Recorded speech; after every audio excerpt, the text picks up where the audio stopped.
علی بھائی ذرا مجھے بتائیے گا، یہ اتنے سخت الزامات آپ کے اوپر کہ پنجاب میں سب کچھ نگران کیئر ٹیکر سیٹ اپ جو ہے وہ آپ لوگوں کی مرضی سے کر رہے ہیں، ٹرانسفر پوسٹنگز ہو رہی ہیں، بجٹ لگایا جا رہا ہے جو کہ ان کا مینڈیٹ بھی نہیں ہے، کس طرح آپ لوگ آج کیا آپ لوگ کنگز پارٹی بن گئے؟ آپ لوگ کیا اب اس لانڈری سے صاف ہو کے آ گئے ہیں؟ دیکھیں بات یہ ہے کہ پہلے احمد اویس صاحب نے بات کی تھی، چیمہ صاحب کی بات کی طرف بھی آتا ہوں۔ نواز شریف صاحب کا خاندان جب سیاست میں آیا اس سے بہت پہلے وہ جو پاکستان کے چند ایک انڈسٹریلسٹ گھرانے تھے ان میں سے ایک تھا۔ نواز شریف صاحب جب سیاست میں آئے تو اس وقت ان کے والد صاحب بزنس کو زیادہ ڈیل کرتے تھے، اور اس کے بعد انہوں نے اپنے جو شیئرز تھے وہ ڈائریکٹلی اپنے بچوں کے نام پہ، مطلب اپنے پوتوں کے نام پہ کر دیے۔ شہباز شریف صاحب، نواز شریف صاحب، عباس شریف صاحب ان کی اولادوں کے نام پہ کیے۔ ٹھیک، اور کیونکہ نواز شریف صاحب پولیٹکس میں تھے، ان کی ریٹرنز کی بات ہو رہی تھی، میں اس کے جواب میں کہہ رہا ہوں جی، لیکن انہوں نے جو ان کے ایسٹس ہیں وہ ہمیشہ سے انہوں نے ظاہر کیے ہیں، اسے چھپائے نہیں ہیں، بتائے ہیں۔ مجھے یاد ہے کہ ایک دفعہ ایک نیب کی پیشی پہ میں نواز شریف صاحب کے ساتھ تھا، تو وہ تصویریں انہوں نے جج صاحب کے سامنے رکھتے جس میں صدر ایوب تھے یا کون تھے، وہ ان کی انڈسٹری کے وزٹ پر آئے ہوئے تھے، پھر وہ اپنی ایک مرسیڈیز گاڑی اور ایک گھڑی کی پکچر دکھا رہے تھے جب وہ سیاست میں نہیں تھے، تو وہ اس وقت ان کے پاس تھے۔ ٹھیک، اور مقصد یہ ہے کہ یہ بات کرنا، دیکھیں معاشرے میں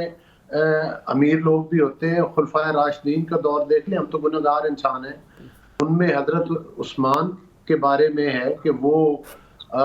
مخیر حضرات میں ان کا شمار ہوتا تھا، اور انہوں نے مسلمانوں کے لیے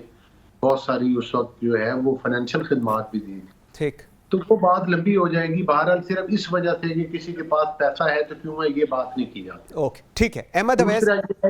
جن ججز علی بھائی ذرا مجھے بتائیں، یہ جو پنجاب کا سیٹ اپ ہے، میرے پاس ٹائم تھوڑا ہو رہا ہے، مجھے ذرا بتائیں جو چیمہ صاحب کہہ رہے ہیں کہ آپ لوگوں نے لگائے ہیں سب،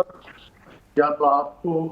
آپ کو حقائق بتائے جاتے ہیں تب آپ کا ٹائم کم ہو جاتا ہے۔ علی بھائی آپ کو سب سے زیادہ ٹائم دیا، آپ تو نانا یہ کہیں۔ اچھا بتائیں تو صحیح چیمہ صاحب کا۔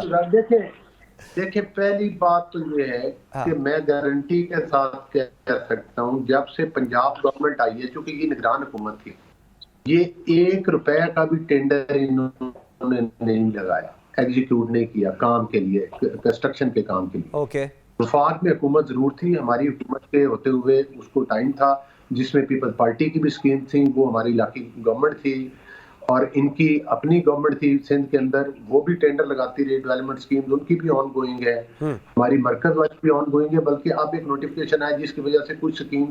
ہماری بھی روک گئی، سندھ والی بھی سکیم بھی روک گئی، الیکشن کمیشن کی طرف سے آیا۔ ٹرانسفر پوسٹنگ ابھی شیڈول چونکہ نہیں آیا، نگران حکومت کو یہ اختیار ہے کہ جب تک شیڈول نہ آئے وہ ضروری ٹرانسفر پوسٹنگ جو ہے کرتے رہیں، وہ کر بھی رہے ہیں۔ ٹھیک ٹھیک، پوائنٹ آ گیا ذرا مجھے۔ میرا اور دوسری بات یہ ہے کہ جو وزیر اعلیٰ ہیں ان کے بارے میں یہ زرداری صاحب نے شاید کہا تھا کہ یہ میرا بیٹا ہے۔ جی جی، وہ اسی پہ چیمہ صاحب کہہ رہے ہیں کبھی بچہ باقی بھی ہو جاتا ہے۔